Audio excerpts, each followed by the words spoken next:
तो मैं वेलकम करता हूँ आप लोगों का। आज पहला दिन है और इस ट्रेनिंग का जो नाम है वो है learn price action trading and be a full time trader. आप प्राइस एक्शन ट्रेडिंग आप सीखेंगे और एक फुल टाइम ट्रेडर बनेंगे। और प्राइस एक्शन ट्रेडिंग ही क्यों? क्योंकि एक रिटेल ट्रेडर के लिए प्राइस एक्शन से बढ़िया कोई और ट्रेडिंग होती नहीं है।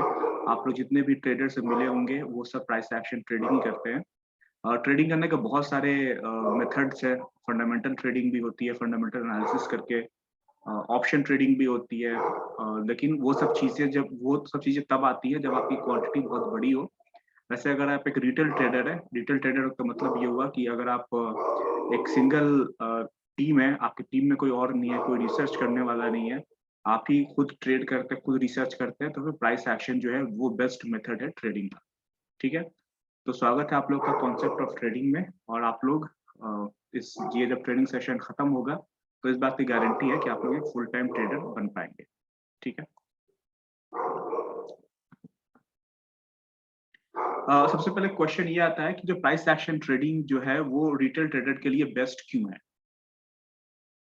तो जैसा कि मैंने अभी आप लोग को बताया कि ट्रेडिंग के और भी बहुत सारे तरीके होते हैं। आप लोग बहुत सारे यूट्यूब चैनल्स देखते होंगे, यूट्यूब वीडियोस देखते होंगे, या फिर इंटरनेशनल ट्रेडर का जो वेबसाइट्स है उसको पढ़ते होंगे, या न्यूज़ चैनल सुनते होंगे। तो उसमें जो ट्रेडिंग होती है वो बहुत बड़े क्वांटिटी में जो लोग ट्रेड करते हैं वो लोग फंडामेंटल्स को भी देखते हैं, वो फंडामेंटल एनालिसिस को देखते हैं। जो रिपोर्ट्स आती है गवर्नमेंट की, जो रिपोर्ट्स आती है कंपनीज की, उसको पढ़ते हैं और उसको पढ़ने के बाद में डिसीजन लेते हैं। लेकिन वो ये काम वो लोग करते हैं जिनके पास में पूरी एक टीम होती है, और टीम रिसर्च करती है, फिर उस रिसर्च को कंक्लूड किया जाता है और उसके बाद में उस रिसर्च पे पे एनालिसिस करके फिर उससे डिसीजन लिया जाता है। उनके पास में बहुत एडवांस कंप्यूटर होते हैं, और वो जनरली वो जो ट्रेड करते हैं वो इंट्राडे ट्रेड नहीं करते हैं, वो थोड़ा सा लंबे टाइम फ्रेम का उनका ट्रेड होता है या इन्वेस्टमेंट होता है।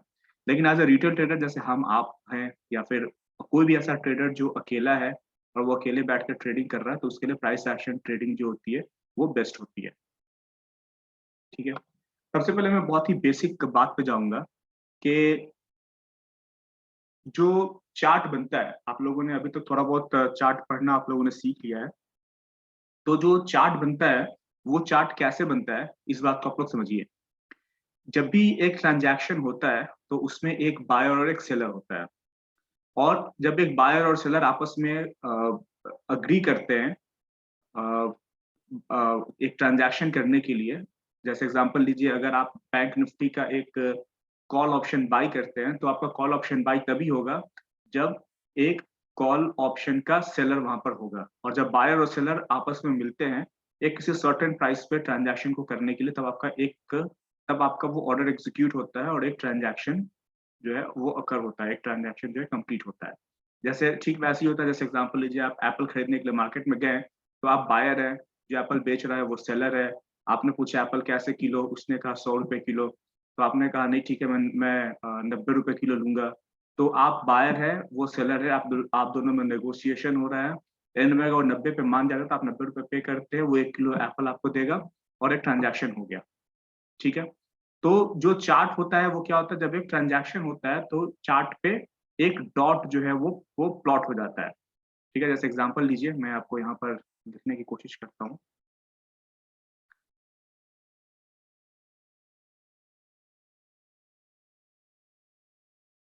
जैसे एग्जांपल लीजिए, एक एक ट्रांजैक्शन जैसे कंप्लीट हुआ, वैसे ही अगर अगर 100 रुपीज पे एक ट्रांजैक्शन हुआ तो एक डॉट चार्ट पे आ जाएगा। एक डॉट चार्ट पे हुआ। अगला ट्रांजैक्शन अगर 101 रुपए पे हुआ तो अगला डॉट आएगा। अगला ट्रांजैक्शन 102 रुपए पे हुआ तो एक डॉट आया। अगला ट्रांजैक्शन अगर नीचे गिरने लगा प्राइस, एप्पल का प्राइस, किसी ने जो है 99 रुपए किलो लिया, किसी ने 95 लिया, किसी ने 90 लिया, तो चार्ट पे जो है प्राइस के हिसाब से डॉट बनते जाते हैं। और जब एक डॉट बन और जब एक पर्टिकुलर टाइम फ्रेम कंप्लीट होता है, एग्जांपल जब 5 मिनट का चार्ट अगर वो चल रहा है, तो 5 मिनट में जो पहला ट्रांजैक्शन उस पर्टिकुलर टाइम पे होगा, जैसे एग्जांपल लीजिए, आप सुबह के 10 से लेकर 10:05 तक का ट्रांजैक्शन अगर आप देख रहे हैं, तो 10:01 पे जो ट्रांजैक्शन होगा, वो एग्जांपल लीजिए, अभी मैंने जैसे बताया कि वो 90 रुपए पे अगर मान लीजिए हुआ है, तो यहाँ पर जो है एक लाइन यहाँ पे खींची जाएगी। और जो 10:05 मिनट पे जो आखिरी ट्रांजैक्शन हुआ है, एग्जांपल लीजिए वो यहाँ 95 पे हुआ है, उसके बीच में जो है एक बार प्राइस 100 तक गया था और उसके बाद में एक जो नीचे का सबसे नीचे एक ट्रांजैक्शन हुआ था जो 90 रुपए पे भी हुआ था। तो एक कैंडल बनकर तैयार होता है, लेकिन ये कैंडल कैसे बनता है जब हर ट्रांजैक्शन को आपस में कंप्लीट किया जाता है, एक दूसरे को कनेक्ट किया जाता है, तब एक कैंडल बनकर तैयार होता है। और अगर कैंडल का ओपन प्राइस कम है और क्लोज प्राइस ज्यादा है, यानी कि ओपन प्राइस 90 है और कैंडल का क्लोज प्राइस 95 है, तो वो कैंडल क्या बनेगी? ग्रीन कलर की कैंडल बनेगी। और अगर जो है ओपन प्राइस ज्यादा है, अगर 95 पे ट्रांजैक्शन ओपन हुआ था और उस मिनट का आखिरी ट्रांजैक्शन 90 पे हुआ था, तो वो ट्रांजैक्शन का उस कैंडल का कलर रेड हो जाएगा। ये बात आप लोग को ऑलरेडी पता है। और मैं हमेशा आप लोगों को कहता हूँ कि यूट्यूब चैनल पे मेरे कुछ वीडियो है कैंडलस्टिक पैटर्न का, वो आप लोग देख लीजिएगा, तो आसानी हो जाएगी आप लोग को।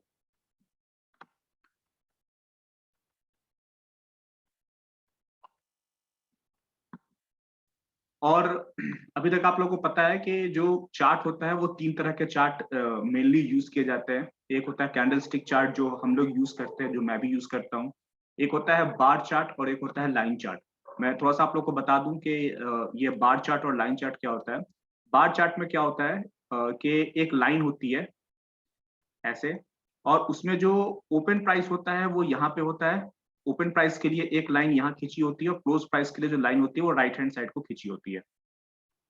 आप लोग को मैं बार चार्ट दिखा दूंगा अभी। तो उसमें होता क्या है कि कैंडल स्टिक चार्ट में कैंडल का जो कलर होता है ग्रीन, रेड या फिर व्हाइट, ब्लैक से आपको कैंडल पॉजिटिव है या नेगेटिव है, बुल कैंडल है या बेयर कैंडल है, वो पता चल जाता है। लेकिन बार चार्ट से समझ में नहीं आता है। उसका रीजन क्या है कि बार चार्ट में जो कैंडल का ओपन प्राइस है वो बार चार्ट में कोई कलर नहीं होता है। ओपन प्राइस के लिए एक लाइन यहाँ खींची होती है, क्लोज प्राइस के लिए एक लाइन यहाँ खींची होती है। और उसका अपोजिट अगर मान लीजिए ओपन प्राइस अगर अगर ज्यादा है तो एक कैंडल यहाँ पे रहेगा, क्लोज प्राइस ऐसे रहेगा। इससे बहुत ज्यादा डिटेल में हम नहीं जाएंगे, बस इतना मान लीजिए कि बार चार्ट कुछ ऐसा दिखता है, कैंडल चार्ट कुछ ऐसा दिखता है। बार चार्ट से आप देखकर जो है आपकी आंखें तुरंत आइडेंटिफाई नहीं कर सकती है कि ये बुल कैंडल है कि बेयर कैंडल है। कैंडल स्टिक पैटर्न से तुरंत पता चल जाती है चीज। तो हमें जो है हम ज्यादातर लोग जो है कैंडल स्टिक चार्ट यूज करते हैं, बार चार्ट यूज नहीं करते हैं। एक और चार्ट होता है लाइन चार्ट, जो बहुत सारे लोग यूज करते हैं। उसमें क्या होता है, जैसे आपको कैंडल में एक कैंडल पूरी दिख रही है, पूरे 5 मिनट का ट्रांजैक्शन इसमें दिख रहा है। लाइन चार्ट में क्या होता है कि उसमें जो ट्रांजैक्शन होता है वो हर 5 मिनट का ट्रांजैक्शन लिया जाता है। जैसे 10 बजे जो ट्रांजैक्शन होगा उसके लिए सिर्फ एक डॉट आएगा। 10 बज के 5 मिनट का ट्रांजैक्शन का एक डॉट आएगा। 10 बज के 10 मिनट का ट्रांजैक्शन का एक डॉट, 10 बज के 15 मिनट का ट्रांजैक्शन का अगला डॉट, 10 बज के 20 मिनट ट्रांजैक्शन का एक डॉट, फिर अगला डॉट, हर 5 मिनट एक एक डॉट बनता जाएगा। और एंड में उस डॉट को कनेक्ट कर दिया जाता है, तो लाइन चार्ट बन जाता है। लेकिन लाइन लाइन चार्ट में दिक्कत क्या होती है कि सिर्फ इसमें क्लोज प्राइस पे ही डॉट बनता है। उस लेकिन उस पर्टिकुलर टाइम पे हाई क्या बना था, लो क्या बना था, कहाँ कैंडल ओपन हुई थी, कहाँ पे प्राइस वहां पे क्लोज हुआ था, ये पता नहीं चलेगा। सिर्फ आपको क्लोज प्राइस को कनेक्ट करके लाइन चार्ट बनाई जाती है। तो बहुत सारे लोग जो थे वो लाइन चार्ट का यूज करते हैं, लेकिन वो लोग बहुत कम है। ज्यादातर जो मोस्ट पॉपुलर जो चार्ट यूज होता है वो कैंडलस्टिक चार्ट होता है, राइट।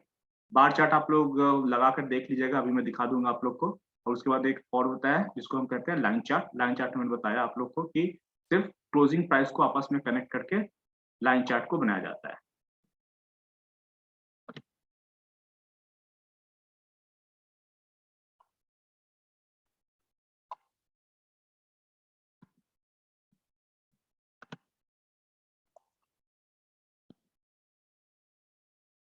अब अगला एक क्वेश्चन आता है कि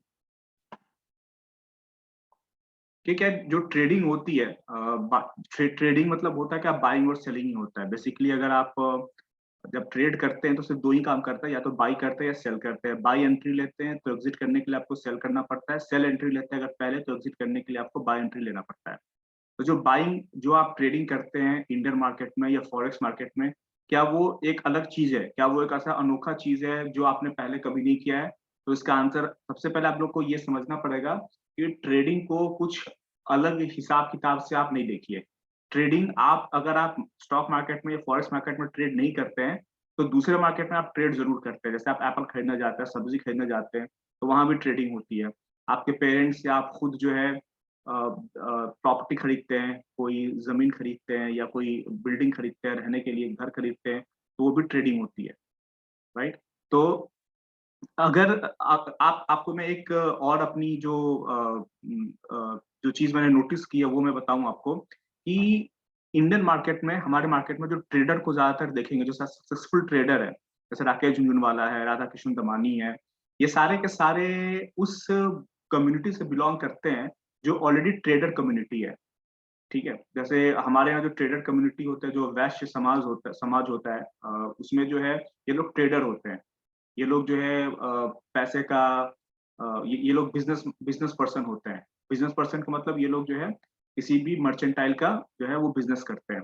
तो वो लोग अगर मार्केट में ट्रेड करते हैं तो वो उनके सक्सेसफुल होने की संभावना ज़्यादा होती है क्योंकि उनके बचपन से उनका जो माइंडसेट है वो ट्रेडिंग का है। वो कुछ ना कुछ ट्रेड करते रहते हैं। एग्ज़ाम्पल लीजिए कोई गरम मसाले का ट्रेडर है, वो एक जगह से मसाले खरीदता है, दूसरी जगह बेचता है। और वो उसके बचपन से वो यही करता हुआ देख रहा है अपने पेरेंट्स को, अपने ग्रैंड पेरेंट्स को, तो उसके अंदर जो ट्रेडिंग सेंस है वो पहले से डेवलप हो चुका है, ठीक है? बजाय उसके कि अगर किसी के पेरेंट्स, ग्रैंड पेरेंट्स सरकारी नौकरी में है, तो उसको ट्रेडिंग का कुछ ज़्यादा पता होता नहीं है कि असल में ट्रेडिंग होती क्या है? उसको सिर्फ ट्रेडिंग यही पता होता है कि जाकर बाज़ार से सब्ज़ी, भाजी और फल कैसे खरीदते हैं। इसी को वो ट्रेडिंग समझता है, उससे ज़्यादा उसको नॉलेज होता नहीं है। लेकिन आप जब ट्रेडिंग में फुल टाइम करियर के रूप में आ रहे हैं, तो बजाय राष्ट्र समाज के हैं या नहीं इससे फ़र्क नहीं पड़ता है। आपको अपना माइंडसेट उस तरह से जो है डेवलप करना पड़ेगा कि ट्रेडिंग में जो बेसिकली जो होता क्या है कि आपको सस्ता खरीदना है, महँगा बेचना है। तो आपको जब आप ऑनलाइन ट्रेडिंग करते हैं, फॉरेक्स ट्रेडिंग करते हैं या स्टॉक मार्केट में ट्रेडिंग करते हैं, तो बड़ा फैंसी सा लगता है। या यहाँ बाय करो, यहाँ सेल करो, यहाँ स्टॉप लॉस लगाओ। लेकिन इसके पीछे का जो माइंडसेट है, वो आपको प्योर जो है, वो मतलब ये मैं किसी कम्युनिटी पे का नाम लेने में बच रहा था, लेकिन मैं फिर भी बता दे रहा हूँ, अच्छे सेंस से बता रहा हूँ। आपको प्योर जो है लाला बुद्धि आपको लगाना है, प्योर जो है बनिया वाला दिमाग लगाना है। बिल्कुल बनिया की तरह अगर आप जब आप लगाएँगे, तभी इस मार्केट में सक्सेसफुल होने की संभावना ज़्यादा होगी। क्योंकि आप जब गूगल करेंगे, देखेंगे कि इंडिया में सबसे सक्सेसफुल ट्रेडर्स कौन है, ज़्यादातर लोग इसी कम्युनिटी के मिलेंगे क्योंकि इनका माइंडसेट जो है वो ऑलरेडी बना होता है और जब वो इस फील्ड में आते हैं तो और अच्छा करते हैं। क्योंकि यहाँ पे जो ट्रेडिंग होती है वो ऑनलाइन होती है, भाग-दौड़ की ज़रूरत नहीं है। तो यहाँ पे ट्रेड करना ईज़ी होता है बजाए कि जाके रियल मार्केट में सही में चीज़ों को खरीद-बिक्री करो, ठीक है? तो अब एग्ज़ाम्पल लीजिए अगर आप बिल्डिंग खरीदते हैं अगर किसी के पास ऑलरेडी अपना घर है, अगर वो एक फ्लैट खरीदता है, ये सोच के कि अभी मैं खरीद ले रहा हूँ, 1 साल के बाद में जब इसका प्राइस ऊपर जाएगा तो मैं बेच दूँगा, तो ये भी तो वो ट्रेड ही कर रहा है। वो बंदा जो है उसने अपना एक फ्लैट खरीदा या एक ज़मीन खरीदा, अगले साल वो बेच देगा। लेकिन फ़र्क ये है कि उसका टाइमलाइन जो है वो 1 साल का है, वो 1 साल के कैंडल पे ट्रेड कर रहा है। उसको लग रहा है कि पिछले साल ग्रीन कैंडल बनी थी, पिछले साल बुल मार्केट था, बुल मार्केट में उसने खरीदा है, तो उसको पूरी उम्मीद है कि आने वाले 1-2 साल में फिर से एक बुल कैंडल बनेगा। तो उसका जो टाइम फ्रेम है 1 साल है, लेकिन वो कर ट्रेड ही रहा है। तो तब भी जब तो आप भी जब फॉरेक्स मार्केट में, इंडियन मार्केट में, क्रिप्टो मार्केट में ट्रेड करेंगे, तो आपका भी माइंडसेट यही होना चाहिए, ठीक है? तो इसमें ट्रेडिंग 2 तरह से होती है, आप लोगों को पता है, एक इंट्राडे होता है, एक सीएनसी होता है। तो इंट्राडे हम तब करते हैं इंट्राडे हम ट्रेडिंग उसको कहते हैं, जब आप उसी दिन ट्रेड को आपने लिया और उसी दिन आपको एग्ज़िट कर देना हुआ। तो उससे हम कहेंगे कि ये इंट्राडे ट्रेड करते हैं। जो भी एसेट हो, आप जो भी चीज़ को ट्रेड कर रहे हैं, फॉरेक्स में कर रहे हैं, इंडियन मार्केट में कर रहे हैं, निफ्टी बैंक निफ्टी कर रहे हैं या स्टॉक कर रहे हैं, अगर आपको उसी दिन स्क्वायर ऑफ करना है, अपने ट्रेड से बाहर निकलना है, तो उसको इंट्राडे ट्रेड कहेंगे। और अगर आप उसको कैरी फॉरवर्ड करना चाहते हैं, अगर आपने ऐसा पूरा पैसा पे करके लिया है, उसको डिलीवरी में लिया है और तो आप उसको अनलिमिटेड टाइम टाइम तक अपने पास रख सकते हैं, तो उसको डिलीवरी का ट्रेड कहते हैं कि आपने डिलीवरी में या सीएनसी में उसको लिया है, ठीक है? आपको मैं बता दूँ एक बात यहाँ पे कि जो यूएस में जब आप जाएँगे, तो वहाँ पे स्टॉक तो ट्रेड होते ही हैं, रियल एस्टेट ट्रेड होता है, कॉफ़ी, चाय पत्ती, चीनी, दालचीनी हर चीज़ वहाँ पे ट्रेड होता है, यहाँ तक कि कैटल भी ट्रेड होते हैं, वहाँ पे मवेशी ट्रेड होते हैं। यहाँ पे जो मैंने लिखा हुआ है, कैटल ट्रेड होते हैं वहाँ पे और कैटल ट्रेडिंग जो होती है क्योंकि कैटल वहाँ के लिए बहुत इम्पोर्टेंट एक एस्पेक्ट है क्योंकि वो लोग ज़्यादा नॉन-वेज खाना खाते हैं। तो अगले साल जो है मीट का प्राइस ऊपर जाएगा या नीचे जाएगा इसकी भी वो लोग फ़ोरकास्ट करके उसपे भी ट्रेडिंग होती है। और तो और वहाँ पे वेदर की भी ट्रेडिंग होती है, मौसम का ट्रेडिंग होता है। तो हमारी इंडियन मार्केट जो है अभी उतनी एडवांस नहीं हुई है, हमारे ये सब चीज़ें नहीं है। है भी और जो कमोडिटी सेक्शन जो हमारा है इंडियन मार्केट का, तो वहाँ पे gold, silver, crude oil, copper ये सब ट्रेड होता है। बहुत ज़्यादा हो तो मेरे ख्याल से जूट ट्रेड होता है। लेकिन इससे ज़्यादा और कुछ ज़्यादा ट्रेडिंग होती नहीं है हमारे यहाँ। लेकिन यूएस में और भी दूसरे जो विकसित बाज़ार हैं, जैसे जापान का बाज़ार है, तो वहाँ पे कैटल और मौसम ये सब भी ट्रेड होता है। ठीक है? मैं बहुत बेसिक से लेके चल रहा हूँ, सेशन रोज़ होगा और इस बात में जैसा कि मैंने बताया आप लोग को कि ये यहाँ से शुरू होके हाईएस्ट लेवल तक की बात जाएगी, इंक्लूडिंग इंटरनेशनल मार्केट की ट्रेडिंग, इंक्लूडिंग जो है ऑप्शन ट्रेडिंग और जितनी तरह की ट्रेडिंग आप सोच सकते हो, सारी ट्रेडिंग यहाँ पे कवर की जाएगी। अब देखिए, अब आगे चल के जो चीज़ें मैं आप लोगों से शेयर करने वाला हूँ, उसमें कुछ एब्रिविएशन मैं यूज़ करूँगा, कुछ शॉर्टकट यूज़ करूँगा। तो उस शॉर्टकट में आप लोग इस चीज़ का स्क्रीनशॉट ले लीजिए, अपने पास से सेव कर लीजिए या इसको आप लिख लीजिए। आप अब मैं जितनी चीज़ें मैं लिखूँगा, क्योंकि सब चीज़ स्लाइड पे आ रही है, तो जितनी चीज़ें मैं लिखूँगा वो सब कुछ शॉर्ट में होगा। तो शॉर्ट में किस बात का क्या मतलब है, इस चीज़ को आप जान लीजिए। जैसे एग्ज़ाम्पल लीजिए, अगर मैंने कहीं एआईएल लिखा है तो ऑलवेज़ इन लॉन्ग होता है इसका मतलब। एआईएस का मतलब होता है always in short. B buy का शॉर्ट फॉर्म है। बीएलएसएचएस यानी कि buy low, sell high, scalp. जो ट्रेडिंग का जो मेन जो मकसद होता है वो यही होता है कि नीचे बाय कीजिए, ऊपर सेल कीजिए और स्कैल्प कीजिए। बहुत जल्दी आप एग्जिट कर रहे हैं तो उसको स्कैल्प कहते हैं।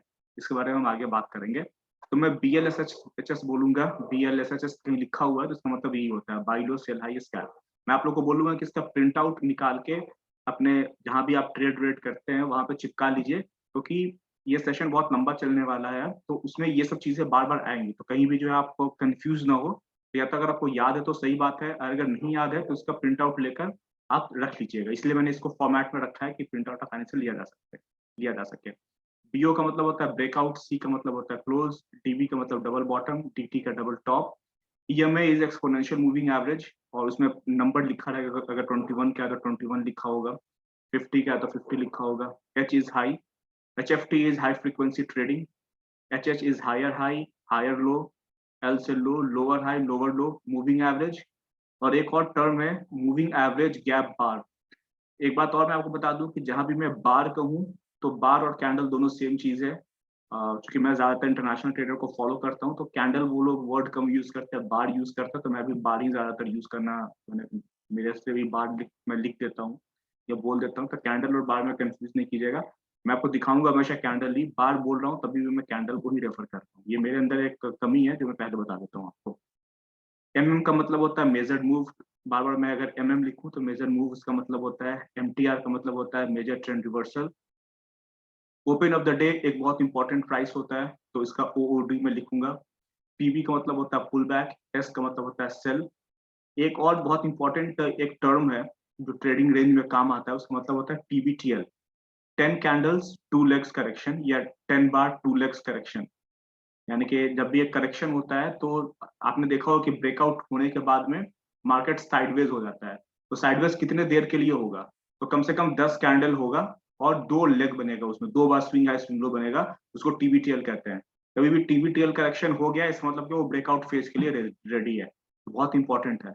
आप लोग भी नोटिस किया होगा कि ब्रेकआउट के बाद में मार्केट रुक जाती है और जब मार्केट रुकती है तो वो थोड़ी देर के लिए रुकेगी। अगर आपको मार्केट का रुकने का वेट करना है, क्योंकि अगर ब्रेकआउट हुआ है तो मार्केट फिर दोबारा ब्रेकआउट इतनी जल्दी नहीं देगी। मोस्ट ऑफ द केसेस में कम से कम 10 बार्स तक, 10 कैंडल्स तक रुकेगी और 2 लेग का करेक्शन जरूर वो करेगी। उसके बाद ही जो है वो ऊपर की तरफ जाएगी। जो ये इलियट वेव की जो थ्योरी है, एबीसी करेक्शन इसको बोलते हैं। इसी को मैंने 10 बार्स 2 लेग्स कर दिया है। मैं नंबर ऑफ कैंडल्स भी मैं उसमें काउंट करने को मैं बता दूंगा, ताकि आप घबराए नहीं, जल्दी जल्दी ट्रेड लेने से बचे। टीआर का मतलब ट्रेडिंग रेंज होगा और टीटीआर का मतलब होता है ट्राइक ट्रेडिंग रेंज। कोई बहुत मुश्किल बात नहीं है इसको याद करना और ये बहुत ही कॉमन सी बात है। अगर कल को मैं एमटीआर लिखूं तो आपको पता होगा कि ये मेजर ट्रेंड रिवर्सल को ही एमटीआर कहा जा रहा है। ठीक है, तो ये एब्रिविएशन है कॉमन, इसको आप याद करेंगे तो अच्छा रहेगा आपके लिए।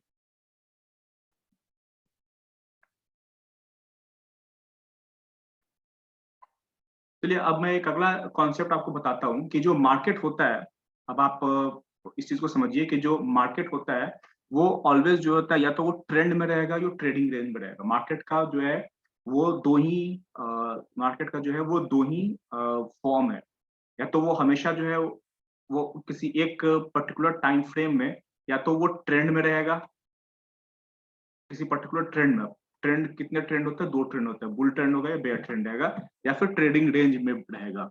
ट्रेडिंग रेंज कितने तरह के होते हैं, ये भी फिर 2 तरह का होगा। ट्रेडिंग रेंज में आपको मैं यहाँ पे बता दूं कि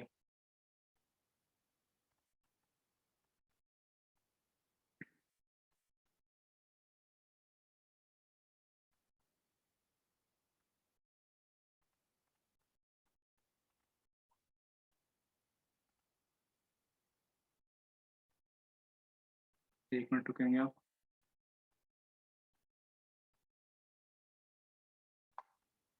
ट्रेंड में 2 ट्रेंड होते हैं, जैसा जैसा कि मैंने बताया आपको, या तो बुल ट्रेंड होगा ऊपर की तरफ, या बेयर ट्रेंड होगा नीचे की तरफ।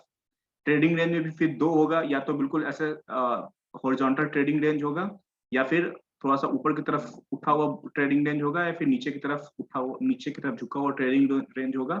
इसको बुल चैनल बोलते हैं, इसको बेयर चैनल बोलते हैं, इसको जो है हॉरिजॉन्टल ट्रेडिंग रेंज बोलेंगे। इसको बुल ट्रेंड कहेंगे, ऊपर की तरफ जब मार्केट जा रही है, नीचे की तरफ जा रही है तो बेयर ट्रेंड। ये बहुत बेसिक है, इसलिए मैंने सिर्फ ड्रॉ कर दिया है कि मार्केट यही 4 जो है इन्हीं बेसिकली है, ये 2 ही ट्रेंड होगा या ट्रेडिंग रेंज होगा। इसमें फिर ट्रेंड में 2 है, एक बुल ट्रेंड, एक बेयर ट्रेंड, और फिर ट्रेडिंग रेंज में फिर 3 है, बिल्कुल horizontal trading range, bull channel, या फिर बेयर चैनल। ठीक है, बहुत इजी है। अब देखिए मार्केट को जो पढ़ने का तरीका है वो क्या है।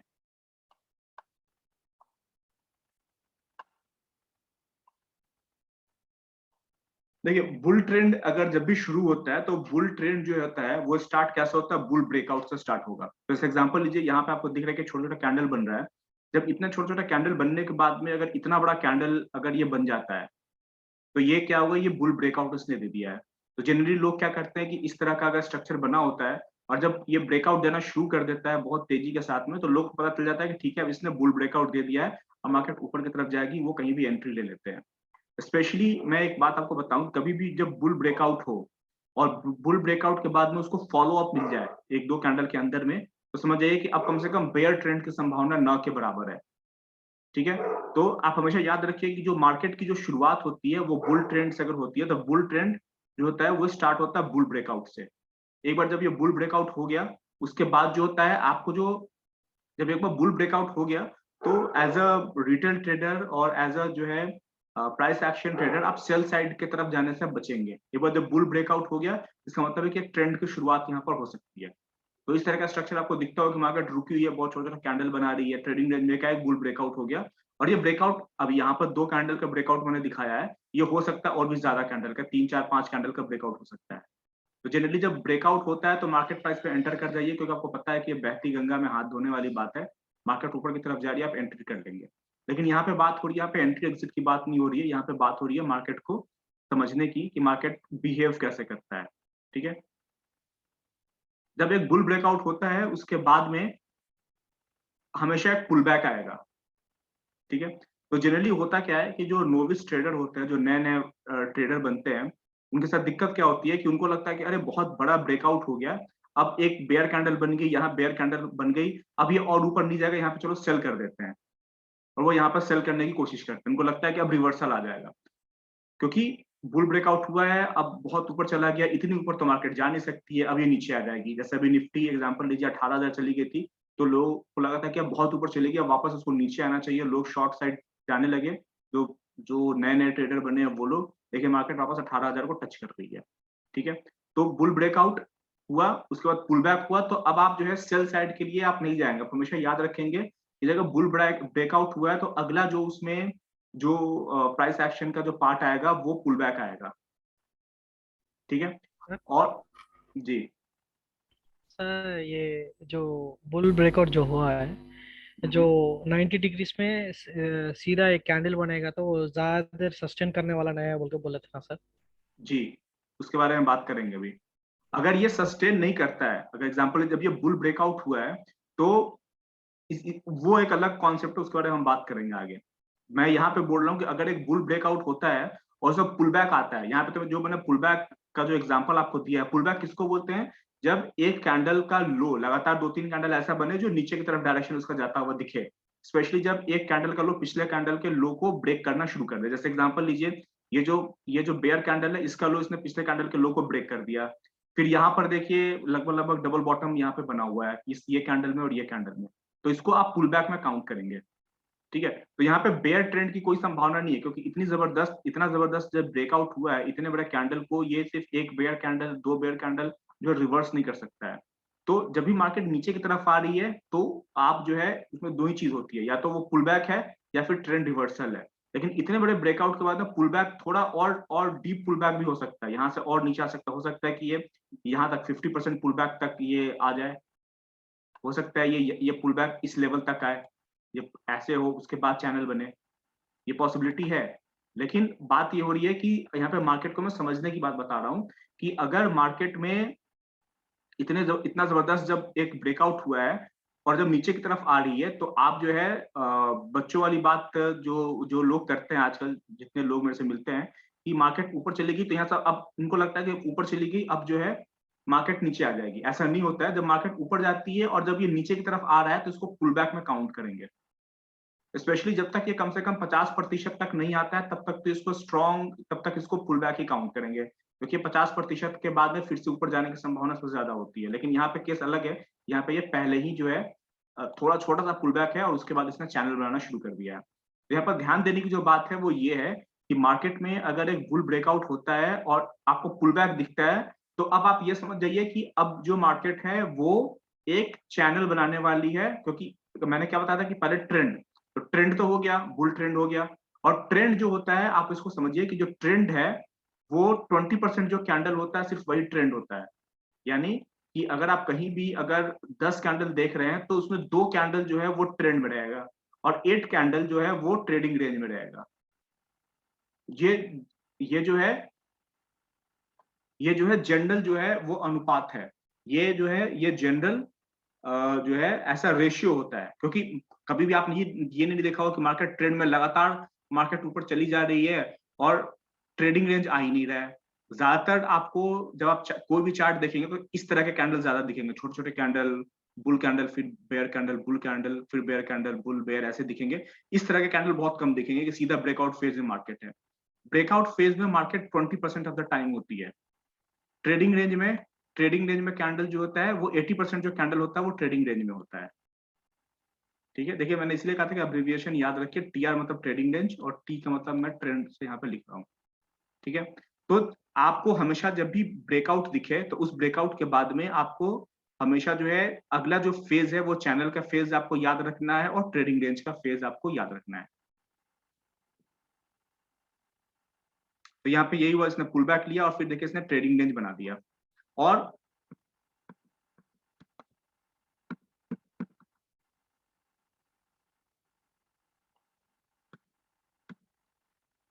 उसके बाद में क्या हुआ कि ये जब इसने जो चैनल बनाया तो ओवरऑल जब आप देखेंगे तो ओवरऑल जो है ये फिर एक बड़ा सा ट्रेडिंग रेंज बन गया। तो मार्केट का स्ट्रक्चर यही होता है, सुबह सुबह मार्केट आप देखेंगे कि ऊपर ऊपर खुलेगी, फिर ये पुल बैक लेगा, फिर ये चैनल बनाएगा और फिर ये नीचे की तरफ चैनल का ब्रेकआउट देगा। ये ब्रेकआउट तो देगा चैनल का, लेकिन अब ये रिवर्स नहीं करेगा, अब ये कहीं ना कहीं पिछले पिछले जो है सपोर्ट लेवल के पास जाकर ट्रेडिंग रेंज बनाने की कोशिश करेगा। तो फिलहाल के लिए आप इतना याद रखिए कि जब भी ट्रेडिंग रेंज तब जब भी ब्रेकआउट हो तो आपको चैनल ढूंढने की कोशिश करना है तुरंत, और उसके बाद में तुरंत ट्रेडिंग रेंज बनेगा। इसकी संभावना 80% है कि पहले चैनल बनेगा फिर ट्रेडिंग रेंज बनेगा। और फिर जब एक बार ट्रेडिंग रेंज बन गया तो उसके बाद में फिर दो चांसेस है, या तो आप ट्रेडिंग रेंज को ब्रेक करेगा और मार्केट ऊपर की तरफ चली जाएगी, या फिर नीचे की तरफ ब्रेकआउट देगा। क्योंकि यहां तक तो मामला एक बार तो एक साइकिल कंप्लीट हो गया। मैंने आप लोग को बताया था कि ब्रेकआउट फेज आता है, ब्रेकआउट फेज के बाद में ट्रेडिंग रेंज बनेगा, या फिर आप इसको ऐसे मान लीजिए कि ब्रेकआउट होगा, ब्रेकआउट के बाद में जो अगला अगला जो फेज आएगा वो चैनल फेज आएगा, चैनल फेज के बाद में अगला फेज जो आएगा वो ट्रेडिंग रेंज फेज आएगा, और इस ट्रेडिंग रेंज के बाद में फिर से ब्रेकआउट होगा। ठीक है, तो यही हुआ ब्रेकआउट, चैनल, ओवरऑल ये ट्रेडिंग रेंज, ये जो बॉक्स आपको दिख रहा है, और उसके बाद में फिर से अब जब ट्रेडिंग रेंज बन गया तो फिर से ब्रेकआउट। किस तरफ का ब्रेकआउट? ऊपर का भी हो सकता है, नीचे का भी हो सकता है। अब किधर का होगा ये बात की बात है, लेकिन जो साइकिल है वो यही होगा। अगर नहीं भी होता है तो उसमें डरने की जरूरत नहीं है, लेकिन आपके दिमाग में जो पहले से जो फिक्स है वो ये बात होनी चाहिए कि यही साइकिल बनेगा, ब्रेकआउट, चैनल, ट्रेडिंग रेंज, फिर से ब्रेकआउट की तैयारी वो करेगा मार्केट।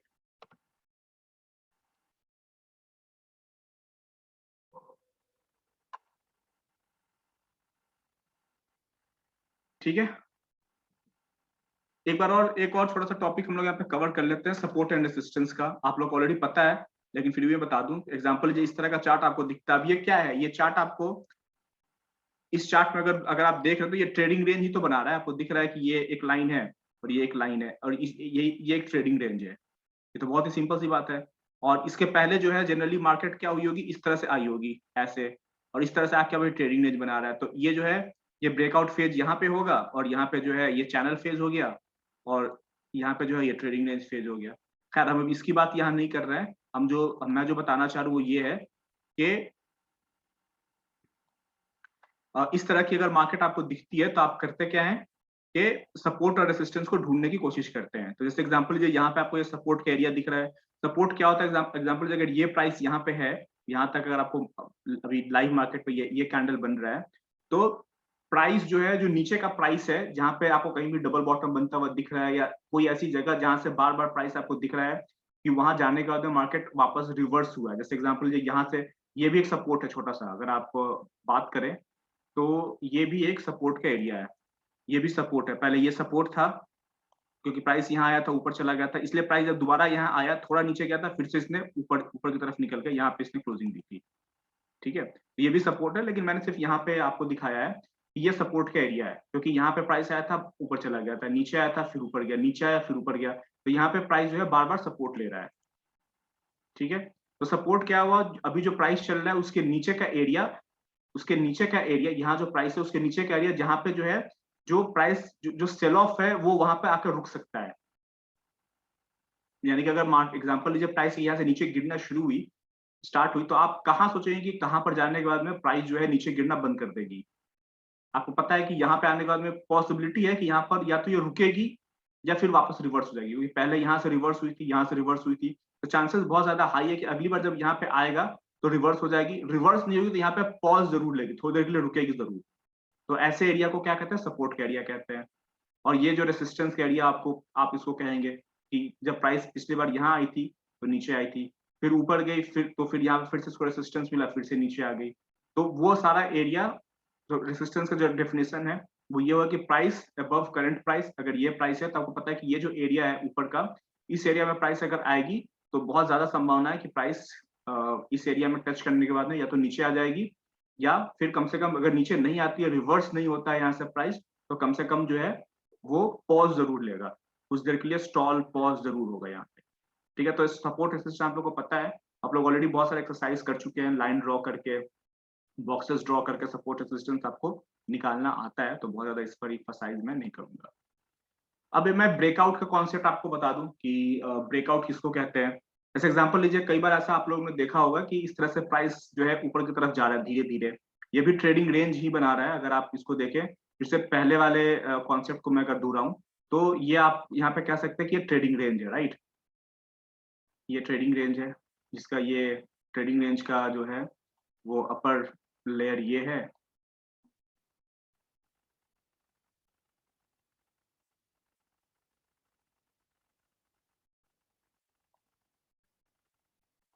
ये रेसिस्टेंस वाली लाइन है, और ये सपोर्ट वाली लाइन है। ठीक है, ये ट्रेडिंग रेंज में मार्केट घूम रही है, लेकिन इस ट्रेडिंग रेंज में भी मार्केट जो है, इस ट्रेडिंग रेंज में भी मार्केट जो है इसको सपोर्ट लेकर इस लाइन को ऊपर की तरफ जा रही थी। एकाएक बहुत जबरदस्त जो है बेयर ब्रेकआउट हुआ। तो आप लोग as a price action trader, जब इस तरह का जब ब्रेकआउट होता है, तो इस तरह के ब्रेकआउट के बाद में क्या क्या संभावना है, इस बात पर आपको बहुत ज्यादा जो है ध्यान देना है कि जब इतना जबरदस्त जब ब्रेकआउट होता है, क्योंकि ये ब्रेकआउट देखिए, इस एक कैंडल ने पिछले कितने सारे कैंडल के लो को ब्रेक कर दिया है, तो ये बहुत ही ज्यादा जो है स्ट्रॉन्ग ब्रेकआउट ये है। तो इतना जबरदस्त जब स्ट्रॉन्ग ब्रेकआउट होता है तो क्या क्या संभावना होती है, ये इस बात को समझिए। तो ब्रेकआउट का जो डेफिनेशन आपको आपको मैं बता दूं कि जो ब्रेकआउट उसको कहते हैं कि जब सपोर्ट या रेसिस्टेंस के नीचे, ऊपर या नीचे प्राइस चला जाता है तो उसको हम ब्रेकआउट कहते हैं। एग्जांपल लीजिए, ये सपोर्ट का ये एक ट्रेंड लाइन था, इसको जब ब्रेक कर दिया इसने, तो ये ब्रेकआउट उसने दे दिया। तो ये जब ब्रेकआउट इसने दिया, तो अगर ये ब्रेकआउट फेल होगा, अभी मैंने आपको बताया कि ये जो है एक ट्रेडिंग रेंज है, आपको ये चार्ट तो दिख ही रहा है कि ये जो है सपोर्ट की एक लाइन है, ये जो स्विंग लो है, उसके अलावा यहाँ पे एक रेसिस्टेंस मैं भी ड्रॉ कर दे रहा हूँ। तो अगर, और यहाँ पे एक अगला ट्रेंड लाइन का सपोर्ट किया है, तो एक जब लाइव मार्केट पर जब जब बाजार ऑन है, जब मार्केट चल रही है, तो आपको बहुत सारी चीजें यहाँ पर दिख रही है। आपको दिख रहा है कि एक सपोर्ट तो ये है, एक रेसिस्टेंस तो ये है, लेकिन एक सपोर्ट का ट्रेंड लाइन ये भी है। तो ये जब इतना बड़ा जब ये एक ब्रेकआउट इसने दिया तो क्या-क्या पॉसिबिलिटी है? आप हमेशा जो है मार्केट में एक जागरूक ट्रेडर की तरह आप ट्रेड करेंगे, तो क्या-क्या पॉसिबिलिटी है? अगर ये फेल होगा, इस बात को जानें कि ये ब्रेकआउट फेल होगा, तो चांसेस बहुत हाई है कि